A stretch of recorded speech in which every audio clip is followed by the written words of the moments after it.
Professor محمد یوسف عرفان صاحب، تاریخ پر آپ کی بہت گہری نظر ہے، آپ کے مطالعات ہیں، تخصص ہے، قوموں کے عروج و زوال اور ملکوں کے نشیب و فراز کو آپ بہت بہتر انداز سے جانتے ہیں۔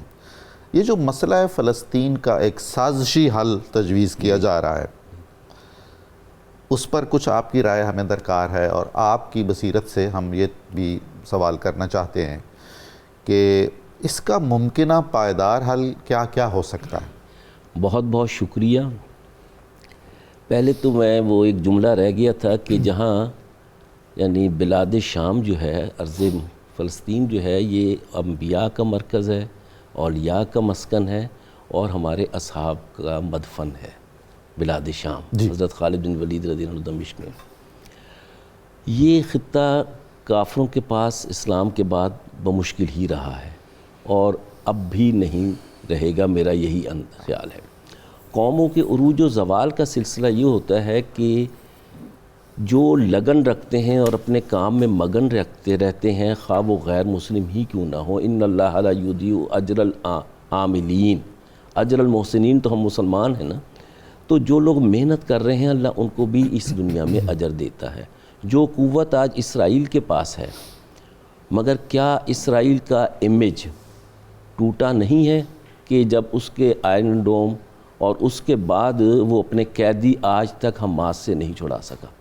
جی، اور یہاں مجھے یاد آیا، جیسے ابھی آپ نے حضرت علامہ کا ذکر کیا کہ فلسطین ایشیا کا دروازہ ہے، اور آپ کو یاد ہوگا کہ کابل کو کلید ایشیا کہا بے گیا شک ہے، ایسا ہی، بے شک۔ اور یہی وہ جہاد کی رمق تھی جس نے حماس کو جنم دیا ہے۔ اس سے پہلے وہ فاضلہ اور شتیلہ کی شکل میں تھی، اور اب یہ ایک ایسی قوت ہے جیسے اب بظاہر یہ سمجھا جاتا ہے کہ کوئی ری ایکشن نہیں ہے، حماس نے جوابی کارروائی نہیں کی، اسے مقابلہ نہیں کیا، اس نے جو اسرائیل کا بگاڑ دیا ہے، اسرائیل اسے ساری عمر جب تک رہے گا وہ زخم چاٹتا رہے گا۔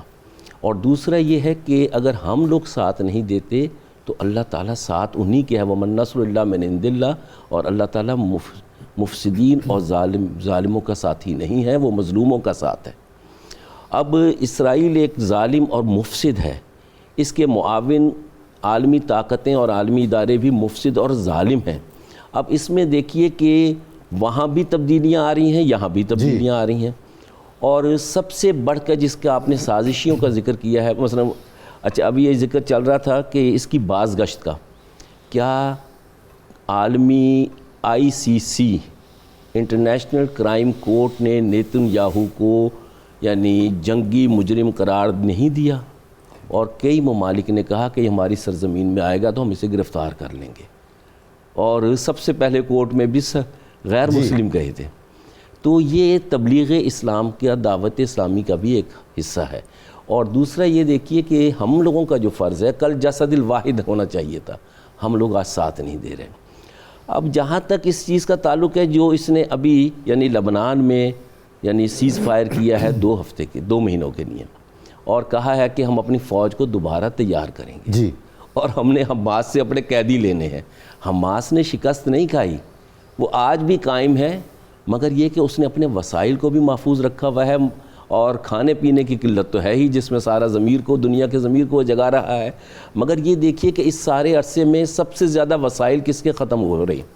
وہ اسرائیل کے، وہ امریکہ کے، وہ یعنی عالمی ساکھ جو عالمی طاقتوں کی تھی، یورپ کے اور رشیا کی، وہ ختم ہوئی ہے۔ مگر اس کے برعکس دیکھیے کہ ہوا کیا۔ اسرائیل کا میں سمجھتا ہوں کہ ہمارشیا ہے، اس کا ٹریجک فلا ہے کہ اس نے دوسرا قدم جو اٹھایا تھا کہ حماس سے نپٹی نہیں تو لبنان میں چلی گئی۔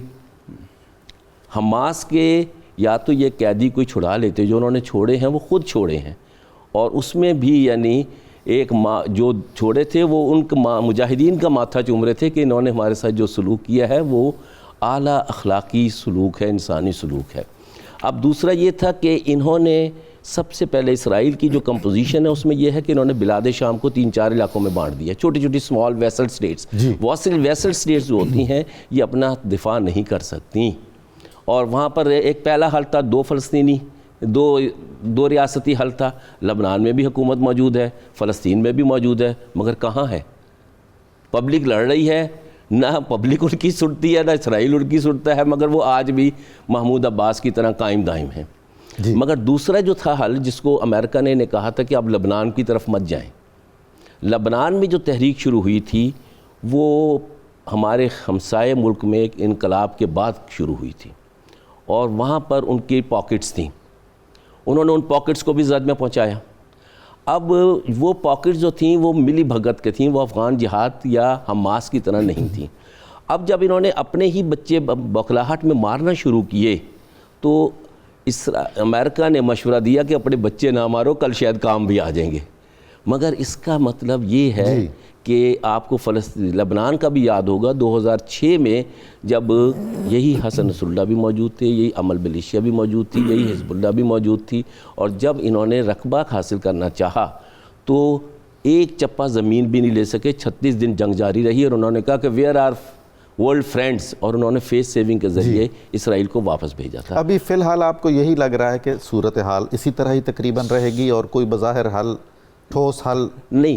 یہ زبانی کلامی حل نہیں ہوگا، یہ سفارتی حل بھی نہیں ہوگا. اسرائیل کا سب سے بڑا پرابلم ہے، جیسے ابھی مفتی صاحب نے ذکر کیا، کہ مسلمانوں کا اصل اثاثہ ان کا ایمان ہے، ان کا مقصود ہے، ان کا ارادہ ہے، ان کے اللہ اور رسول صلی اللہ علیہ وسلم سے وابستگی و وفاداری ہے، وہ اس کو کوئی نقصان نہیں پہنچا. اسی طرح اسرائیل کے بھی جو مقصود ہے وہ اس خطے کو، اسرائیل کی جو امپیریلزم ہے اس کو بڑھانا چاہتا ہے، مگر یہ حل نہیں ہے.